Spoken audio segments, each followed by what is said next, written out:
6 লাখ হাদিস আবু যুরআ রাজি একাই মুখস্থ করে রেখেছিলেন।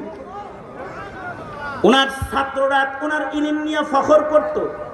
ফখর করতে করতে এক ছাত্র তার বিবিরে বলে, এই বিবি, জানো কেমন উস্তাদের ছাত্র আমি? আমার উস্তাদের নাম আবু যুরআ। আমার উস্তাদ এমন উস্তাদ যার লক্ষ লক্ষ হাদিস সনদ সহ মুখস্থ আছে।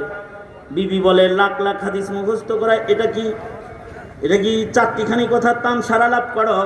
লাখ লাখ হাদিস কোনোদিন একজনার মুখস্থ থাকে? ছাত্র নিজের বিবিরে বলে, এই বিবি, আমার উস্তাদের শান্তকে বুঝাবার জন্য তোর কাছে আমি একটা কথা বলতে বাধ্য হইতাছি। আমার উস্তাদ আবু যুরআ যদি 1 লক্ষ হাদিস সনদ সহ মুখস্থ না শোনাইতে পারে তাহলে তুই 3 তালাক। নিজের বিবিকে উস্তাদের ইলমের সাথে লটকায় দিয়েছে। সকাল বেলায় স্বামী স্ত্রী বললা এত বড় কথা, যদি তোমার উস্তাদের 1 লাখ হাদিস এই মুহূর্তে মুখস্থ না থাকে তাহলে তো আমাদের বিয়ে ভাঙ্গা গেছে গা। চলো যাই জিজ্ঞাসা করি আসলে তিনি শুনাইতে পারবেন